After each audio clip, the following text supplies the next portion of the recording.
پھر بچے کی ولادت ہوتی ہے، نطفہ مرد سے منتقل ہو کر عورت کے رحم میں پھر وہی نطفہ القا عین لام قاف ہے بنتا ہے، اور پھر القا اور مضغہ کی شکل اختیار میم پہ پیش ہے اور زواد غین ہے کی شکل اختیار کرتا ہے۔ اسی مضغے میں ہڈیاں وجود پاتی ہیں اور یہی جنین بطور عادی اچھے ماہ سے 9 ماہ تک اپنے نقطۂ کمال کو پہنچتا ہے، لیکن یہی سنت پروردگار عالم ایک دختر پاک و سرفراز یعنی حضرت مریم کے مقابل آتی ہے تو بدل جاتی ہے۔ نہ وہ سلسلے ازواج سے گزرتی ہیں، نہ انہیں کوئی مرد مس کرتا ہے۔ اللہ کے حکم سے حضرت مسیح ان کے شکم مبارک میں آ جاتے ہیں اور اس ملکوتی مولود کو جننے یعنی پیدا کرنے کے لیے کھجور کے تنے کی پناہ لیتی ہیں۔ 7 یا 9 گھنٹے کے اندر حضرت عیسیٰ علیہ السلام کو جنم دیتی ہیں۔ اب یہ دیکھیے کہ یہ حوالہ ہے کتاب مجمع البیان سورہ مریم جلد نمبر 6 اور صفحہ نمبر 511 جو ہم نے ابھی یہ پڑھا۔ اب ہم جا رہے ہیں پیج نمبر 134 کی جانب۔ لکھا ہے ہیڈنگ پیغمبران گرامی اور معجزات۔ آئیے جانتے ہیں ان معجزات کو پڑھتے ہیں، بہت انٹرسٹنگ لگ رہا ہے۔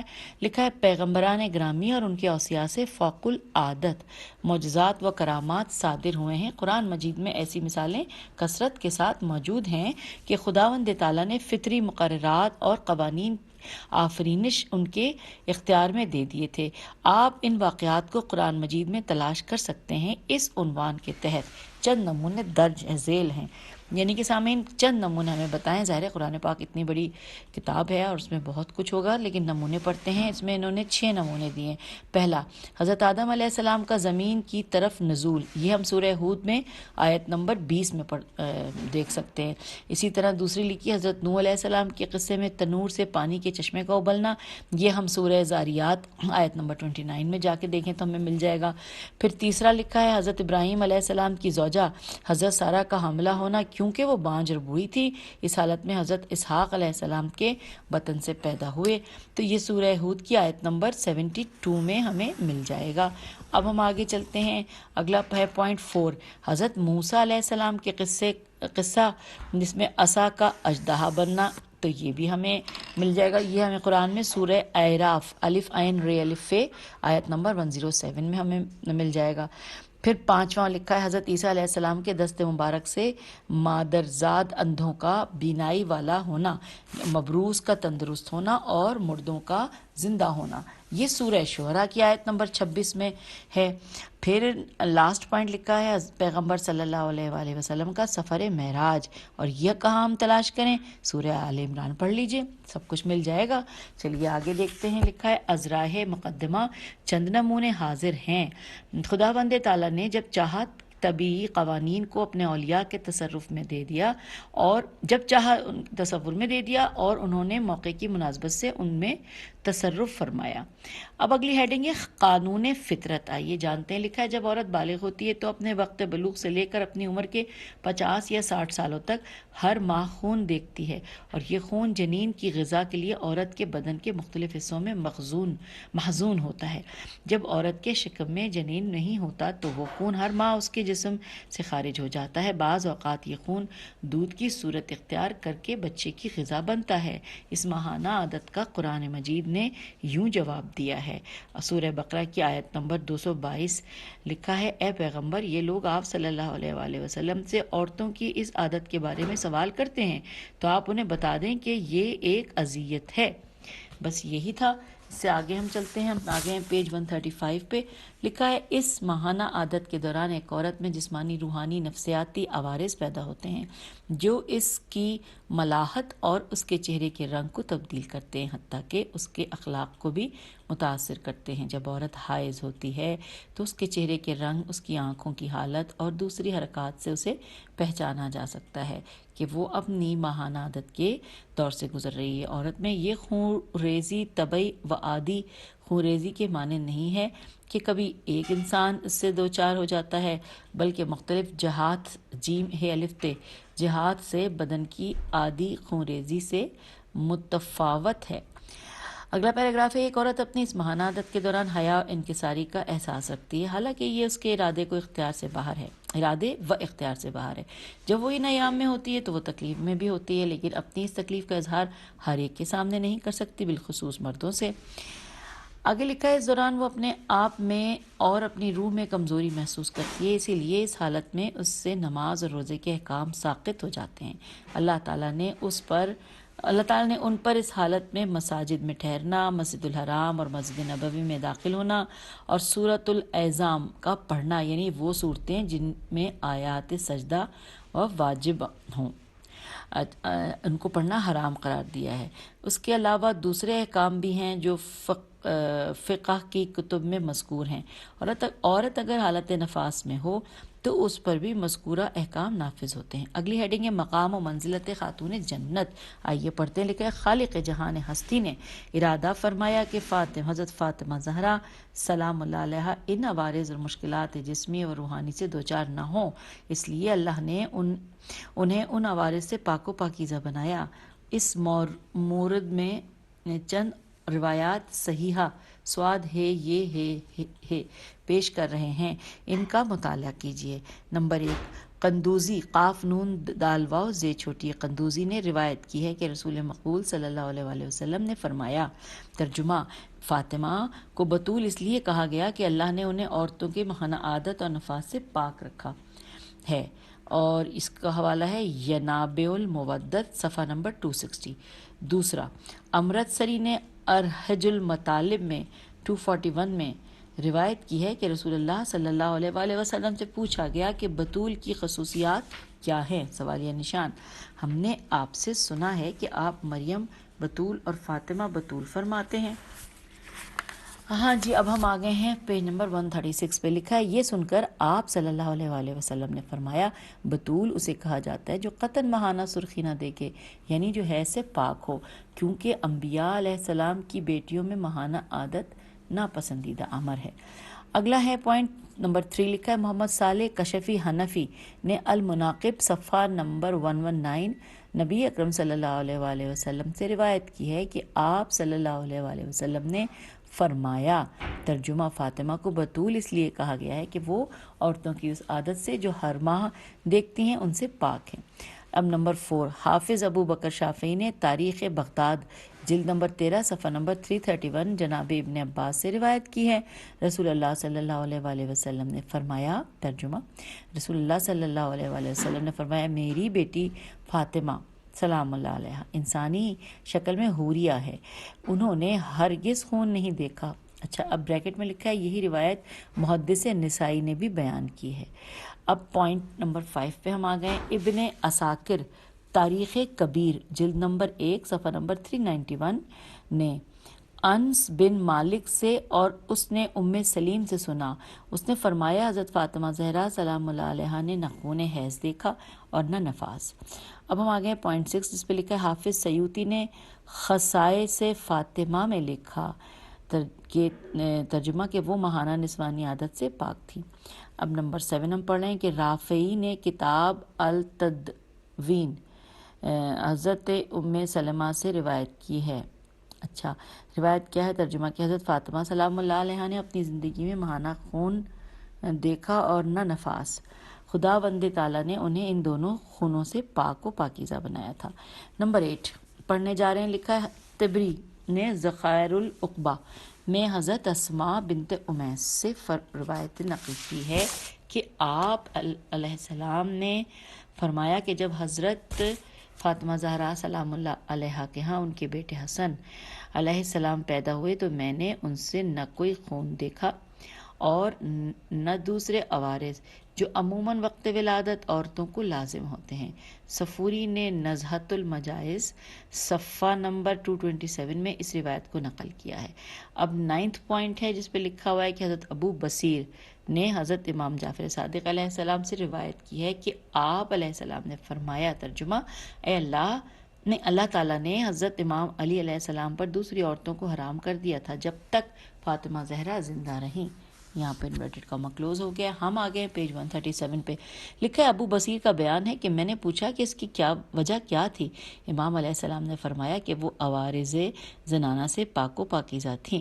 آگے لکھا ہے علامہ مجلسی فرماتے ہیں کہ اس تعطیل کے دو احتمال ہیں. پہلا احتمال یہ ہے کہ دختر پیغمبر صلی اللہ علیہ وآلہ وسلم ماہانہ عوارض سے پاک تھیں، اس لیے امیر المومنین علیہ السلام حضرت علی علیہ السلام کو کسی دوسری عورت کی ضرورت ہی نہ تھی، اس لیے اللہ تعالیٰ نے ان کی زندگی میں حضرت امیر علیہ السلام پر دوسری عورت حرام کر دی تھی. دوسرا احتمال یہ ہے کہ خاتون جنت اپنے مقام و منزلت میں کوئی ثانی نہیں رکھتی تھیں، اس لیے ان کی یہ عظمت مانے تھی کہ ان کی موجودگی میں جناب امیر المومنین علیہ السلام کے گھر میں کوئی دوسری عورت نہ ہو. آخر میں یہ کہوں گا کہ حضرت فاطمہ زہرا سلام اللہ علیہ کی ان نسوانی عوارض سے پاکیزگی آیت تطہیر سے ثابت ہے، کیونکہ وہ اس آیت کے مصادیق میں سے ہیں. آپ علیہ السلام اپنے خاندان کے افراد کے مانند ہر قسم کی جسمانی و ظاہری و باطنی و روحانی آلودگیوں سے پاک و پاکیزہ تھیں. آیت تطہیر اس امر کا اعلان ہے. اچھا، اب اگلا نام جو ہم پڑھنے جا رہے ہیں وہ ہے العذراء. آئیے پڑھتے ہیں. لکھا ہے سیدہ کے ملکوتی اسماء میں ایک اسم عذراء ہے. آپ سلام اللہ علیہ کو اس نام سے اس لیے پکارا جاتا تھا کہ آپ ہمیشہ سے دوشیزہ اور باکرہ تھیں. آپ اپنی زندگی کے آخری لمحات تک دوشیزہ اور باکرہ ہی رہیں. ہم نے گزشتہ روایت میں بیان کیا ہے کہ خاتون جنت کی آفرینش اور آپ کا نقطۂ آب بہشتی غذا اور آسمانی ارمغان کا جوہر تھا. پیغمبر اکرم صلی اللہ علیہ وآلہ وسلم نے اپنی حیات مبارکہ میں بارہا فرمایا کہ فاطمہ انسانی شکل میں حور ہیں. ان روایات سے واضح ہوتا ہے کہ پیغمبر اکرم صلی اللہ علیہ وآلہ وسلم کا بیان مبارک حقیقت و واقعیت پر مبنی ہے. اس بیان میں ذرہ برابر تجاوز و مبالغہ نہیں. آگے لکھا ہے کہ ان روایات کے علاوہ جب قرآن مجید میں غور و فکر کریں تو معلوم ہوتا ہے کہ سیدہ فاطمہ زہرا سلام اللہ علیہ جنت کی جن حوروں کی سید و سالار ہے، اللہ نے ان کی یوں تعریف و توصیف کی ہے. سورہ واقعہ آیت نمبر 35 اور 36. آئیے ترجمہ پڑھتے ہیں. ہم پیج نمبر 138 پہ پہنچ گئے. لکھا ہے انورٹڈ کاما میں ترجمہ کہ ہم نے ان یعنی بریکٹ میں آگے لکھا ہے حوروں اور بریکٹ کلوز ہو گیا، صرف حوروں کا ورڈ جو ہے وہ بریکٹ میں ہے، کہ ہم نے ان حوروں کو ایک انداز تخلیق سے پیدا کیا، پھر ہم نے انہیں باکرہ بنایا. انورٹڈ کاما کلوز ہو گیا. آگے لکھا ہے قرآن مجید کی ان آیات کا مفہوم یہ ہے کہ وہ ہمیشہ باکرہ رہیں گی. اب دیکھیے لکھا ہے کہ جب حوران جنت ہمیشہ باکرہ رہیں گی تو ان کی سید و سالار کی دوشیزگی اور باکرہ ہونے میں کسی شک و شبے کی گنجائش ہی باقی نہیں رہتی. پھر لکھا ہے تفسیر مجمع البیان میں ان آیات کی تفسیر میں علامہ میم فے سین رے مفسر یا مفسر، کیونکہ سین پہ مجھے تشدید نظر نہیں آ رہی، بہرحال علامہ مفسر نے لکھا ہے کہ جب حوران جنت کے شوہر ان سے مقاربت کریں گے تو وہ انہیں باکرہ پائیں گے. جب حضرت امام جعفر صادق علیہ السلام سے پوچھا گیا کہ ایک مرد جب اپنی حور سے مقاربت کر لے گا تو مقاربت کے بعد وہ کیسے باکرہ رہے گی، امام معصوم علیہ السلام نے فرمایا اس کی وجہ یہ ہے کہ اللہ تعالیٰ نے حور کی تخلیق ایسے پاک و پاکیزہ لطیف مادے سے کی ہے جس میں کبھی نقص و عیب پیدا نہیں ہوگا. اس کا جسم کسی آفت سے آمیختہ نہیں ہوگا، وہ کبھی حیض سے دوچار نہیں ہوگی، اس کا رحم ہمیشہ چسپاں ہی رہے گا. یہی وجہ ہے کہ سیدات النساء العالمین کی تخلیق بہشتی میوہ اور آسمانی ارمغان سے ہوئی ہے، اور وہ شکل میں حور ہیں، اور وہ انسانی شکل میں حور ہیں. ان کے خواص و عادات بہشتی حور کے مانند ہیں، اس لیے وہ عورتوں کی ماہانہ عادت سے پاک ہیں. انہی وجوہات کی بنا پر آپ کے اسماء یعنی نام میں سے ایک اہم عذراء ہے.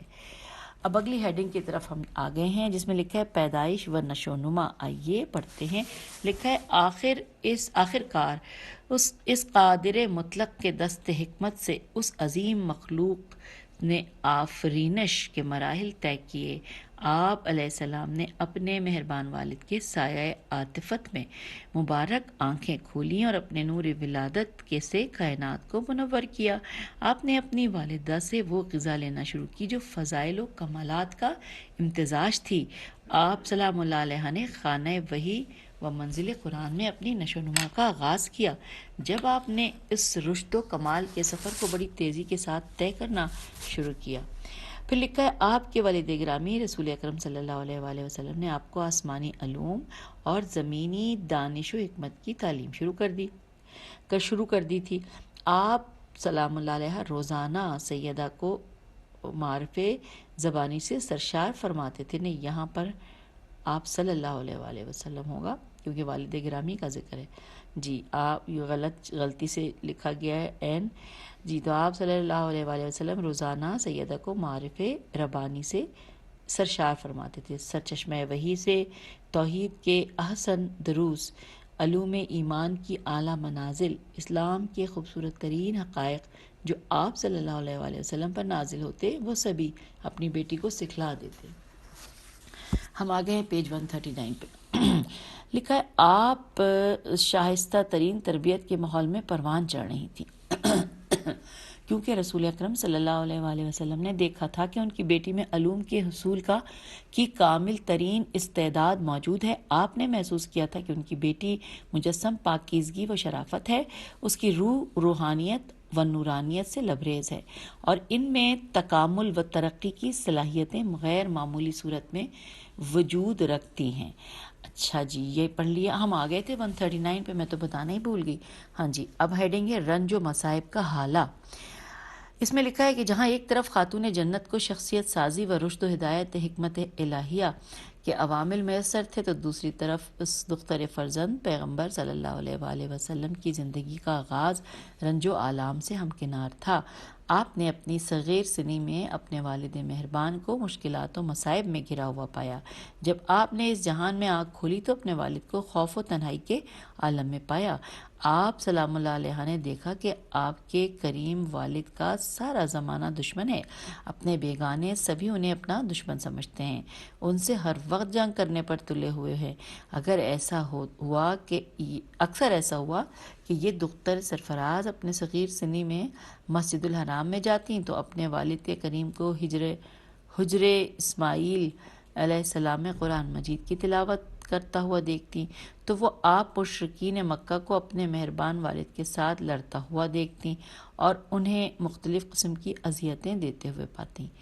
اگلا پیراگراف ہے کہ آپ سلام اللہ علیہ ایک دن بہت بیت اللہ میں آئیں تو آپ نے دیکھا کہ ان کے والد گرامی بارگاہ خداوندی میں سجدہ ریز ہیں اور مشرکین مکہ نے ان کی پشت مبارک پر اونٹ کی اوجڑی ڈال دی ہے۔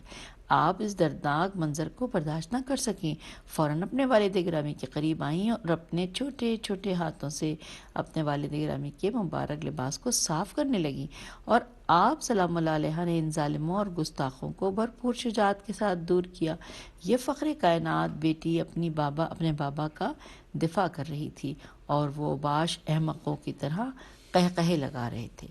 اگلا پیراگراف کہ حضرت ابن عباس سے روایت ہے کہ ایک دن تمام قریش حجر اسماعیل کے پاس اکٹھے ہوئے اور انہوں نے اپنے بتوں کو یعنی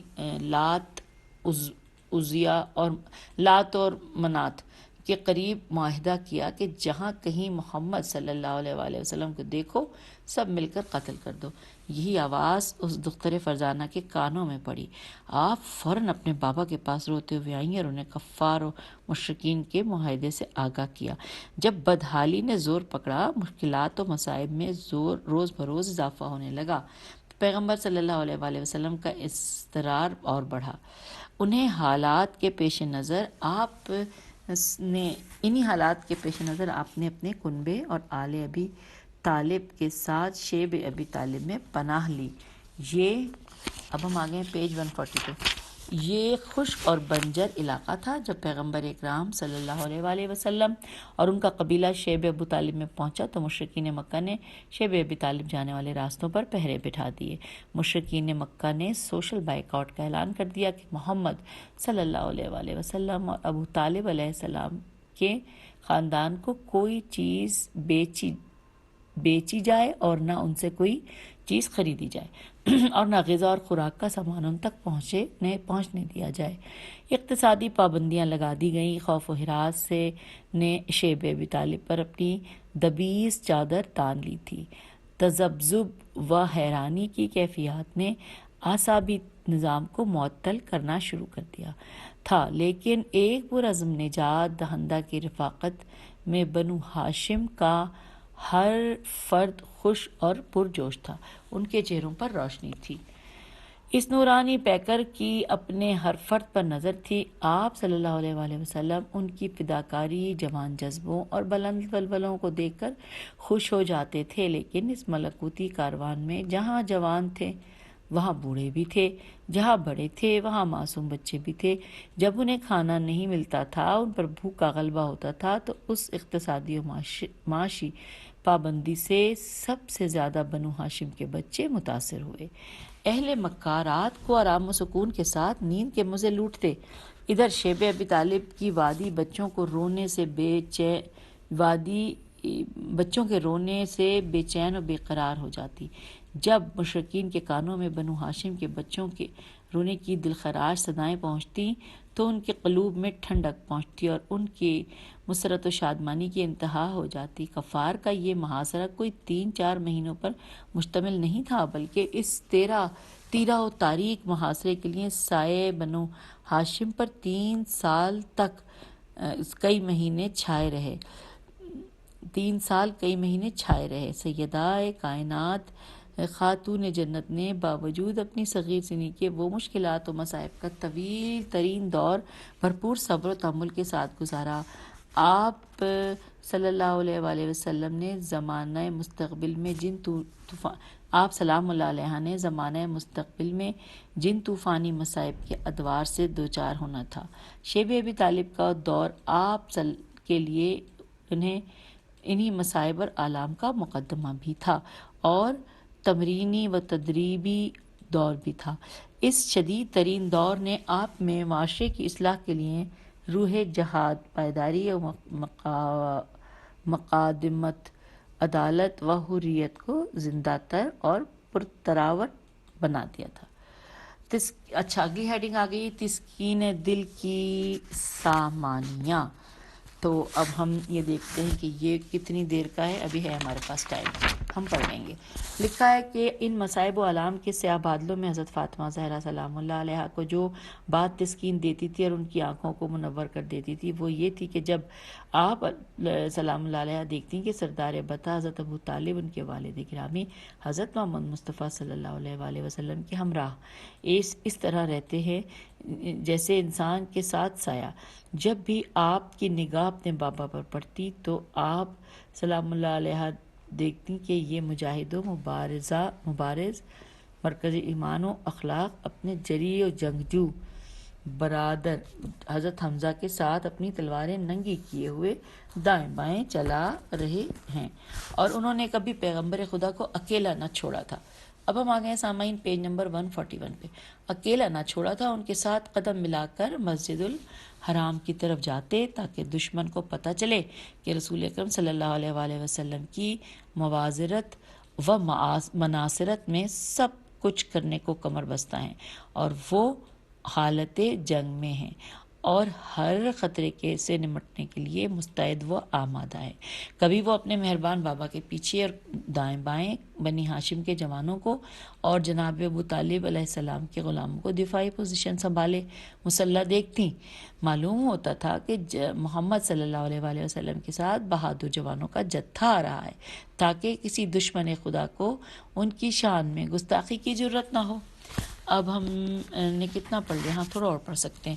کبھی اگلا پیراگراف ہے، کبھی دختر پیغمبر صلی اللہ علیہ وآلہ وسلم اپنے بہادر و جانباز دادا حضرت ابو طالب کو دیکھتی کہ وہ پیغمبر اسلام صلی اللہ علیہ وآلہ وسلم کے سامنے اپنے ایمان و اسلام اور اپنے عشق و علاقے کا اعلان کر رہے ہیں اور پیغمبر خدا صلی اللہ علیہ وآلہ وسلم کی دعوت اسلام کا مثبت جواب دے رہے ہیں اور ان کی شان میں قصائد بیان کر رہے ہیں۔ ان کا یہ طریقہ حمایت پیغمبر صلی اللہ علیہ وآلہ وسلم کے لیے بہت زیادہ مؤثر تھا۔ پھر لکھا ہے کہ اگلا پیراگراف تبری، یہ انورٹڈ کاما میں لکھا ہے، توئے بیرے چھوٹی تبری نے اپنی تاریخ میں یہ واقعہ نقل کیا ہے کہ جب قریش مکہ نے دیکھا کہ شیخ بطحہ سید قریش کسی صورت میں بھی اپنے بھتیجے کی حمایت سے ہاتھ اٹھانا نہیں چاہتے تو مکے کے سرداروں کا یہ وفد جناب ابو طالب کے دروازے پر پہنچا۔ سردار مکہ نے اپنی خاندانی روایات کے مطابق انہیں خوش آمدید کہا، انہیں تعظیم و اکرام کے ساتھ بٹھایا اور آمد کا سبب دریافت فرمایا۔ اس وفد کے امیر نے اپنا مدعا پیش کیا کہ اے سردار بنو ہاشم، ہم آپ کی بارگاہ میں اس لیے حاضر ہوئے ہیں کہ آپ صلی اللہ علیہ وسلم کی خدمت میں قریش کا یہ خوبصورت، حسین و جمیل جوان عمارہ بن ولید پیش کریں تاکہ آپ اس کے عوض اپنا بھتیجا جس نے ہماری جمعیت کو پراگندہ کر ڈالا ہے اور وہ جو ہمارے دانشوروں کو احمق و بیوقوف سمجھتا ہے، ہمارے حوالے کر دیا جائے تاکہ ہم اس سے اپنا اور اپنے خداؤں کا انتقام لے سکیں۔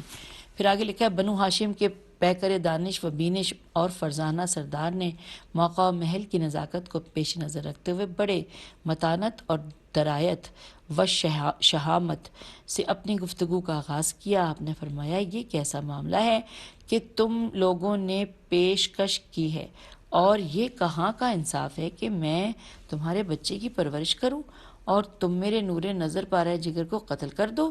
خدا کی قسم، ایسا کبھی نہیں ہو سکتا۔ اگر تمہارا یہی انصاف ہے تو تم میں سے ہر آدمی اپنا بیٹا میرے پاس لے آئے تاکہ میں اسے قتل کروں۔ پھر آپ شہامت و عظیمت کے ساتھ اٹھے اور یہ اشعار پڑھے۔ اچھا، اب سامعین، یہ ہم پیج 141 ختم ہو گیا ہے اور ہمارا ٹائم بھی 30 منٹس بس ہونے ہی والے ہیں، کیونکہ اگر میں نے یہ جو اشعار ابھی پڑھنا شروع کیے تو یہ مکمل نہیں ہو پائیں گے، تو اس لیے پھر چلیں خدا حافظ کر لیتے۔ فی امان اللہ۔